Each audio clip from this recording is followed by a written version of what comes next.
Mukhang napabilib talaga itong si Coach Leo Austria dito sa kanilang rookie na si Chris Miller. At ang balita ngayon ay ilalagay na to dito sa kanilang starting five.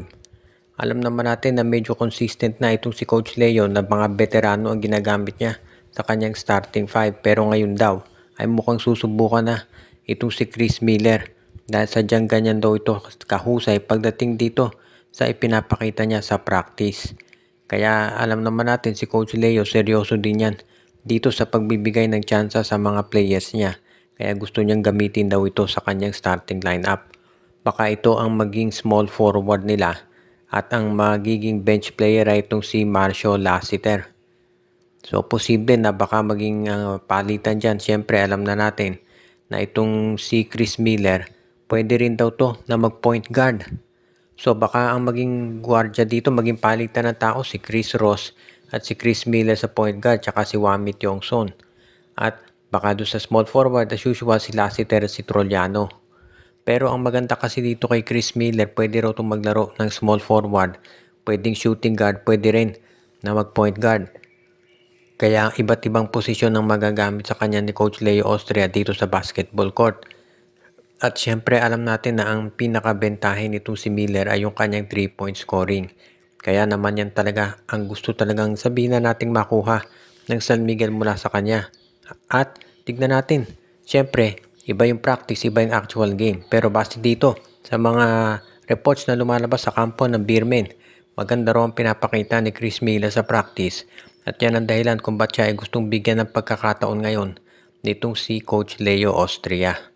At syempre, kapag maganda pinakita ni Miller sa actual games, hahaba lalo yung playing time na ibibigay dyan ng San Miguel Beer.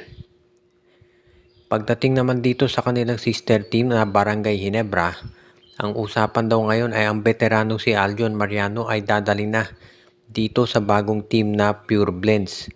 Pure Blends, ito yung bumili dito sa Northport Batangier at kinumpirma na ni Ricky Vargas na papasok na talaga to dito sa bagong season ng PBA. Kung sakasakali nga na itong si Aljon Mariano ay i-trade ng Ginebra dito sa Pure Blends, malamang second round draft pick o first round draft pick ang magiging kapalit niyan. Hindi na masyadong mataas kasi value nitong si Mariano dahil nga hindi naman ito nagagamit ni Coach Tim Cone. Kaya dito talaga natin makikita na mas maganda siguro na kung gusto ni Coach Tim na makakuha ng first round draft pick o kaya isang quality player na kapalit ni Mariano, dapat siguro samahan niya ng iba pang player o kaya naman ng ibang draft pick. Pwede rin for example na baka si Aljon Mariano at si Jason David ang ibigay ditong si Coach Tim Cone para naman mas maging maganda kalalabasan nito pag nakipag-trade siya sa Pure Blends. Maraming nagtatanong kasi kung ito bang Pure Blends ay maka-SMC pa rin o independent na. Sa ngayon kasi base doon sa mga lumalabas na mga bali-balita, baka daw maging SM, baka maging independent team itong Pure Blends. Ang indikasyon kasi dyan, yung coaching staff nito ay nag-aalisa na at lumilipat sa Terra Firma. At mabalita, mukhang yung Pure Blends magbubuo ng sariling coaching staff nila. At ito indikasyon na mukhang determinado ito na maging isang independent team sa PBA. At syempre good news yan para dito sa mga fans. Ngayon nangaabangan na lang natin kung paano ito matutuloy talaga. At kung sino pa yung mga players ng Barangay Ginebra na pwede pa nilang ma-trade dito sa Pure Blends. Bukod sa Barangay Ginebra, ang isa pang team na laman ng balita ngayon ay itong Phoenix Fuel Masters. Na-renew na ng Phoenix yung kontrata ni Richie Rivero pero hindi pa rin aalis yung mga espekulasyon na baka ang team na ito ang susunod na ibenta dahil di umano sa mga financial difficulties.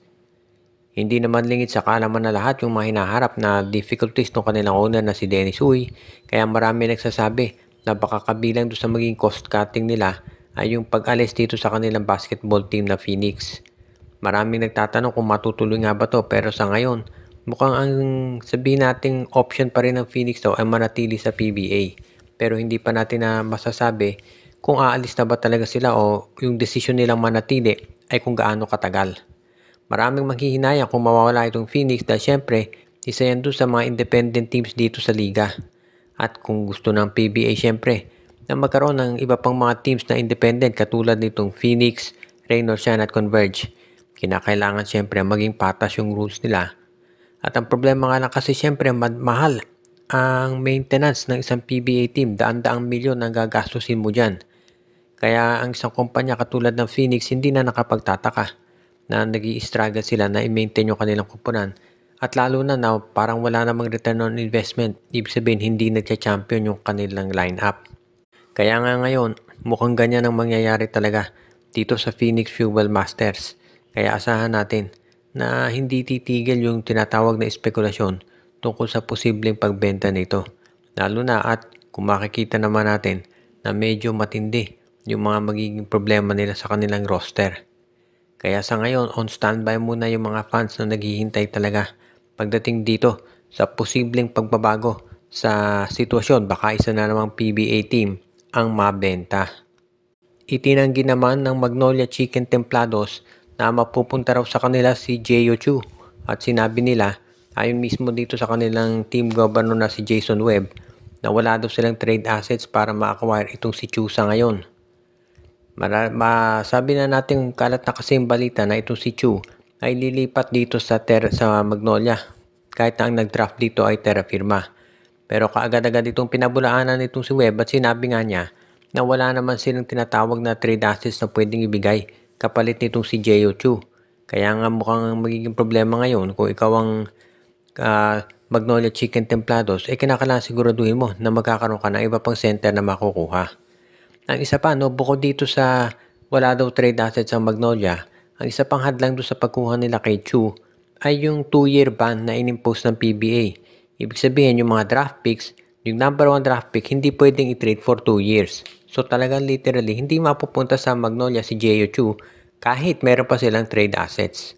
So mukhang yan ngayon ang maliwanag dito. Ang tanong ng karamihan, ano naman kaya ang gagawin ng Terra Firma dito kay Chu? Gayong alam natin na itong Terra Firma ay malamang ibenta na rin. Naghahanap na nga sila ng buyer. Well, sa ngayon, ang asahan natin, bibigyan ng maraming playing time itong si Jeyo Chu para mahasa yung kanyang laro. Ang magiging tanong na lamang kung paano magiging performance niya dito sa PBA. Dahil syempre, sabi nga nila medyo manipis pa ang katawan nitong si Chu at kinakailangan mag-bulk up o magdagdag ng mga muscles para makayanan niya yung pakikipagbanggaan dito sa PBA. Siyempre, kung idadaan mo yan, for example, kung pambabantay mo kay Junmar Fajardo, mahihirapan talaga itong si Jeyo Chu. Kaya sa ngayon, mukhang kinakailangan talaga ng konti pang build up, sabi nga nila, para lumakas yung katawan nito at maging isa siya na talagang sabihin na nating PBA ready.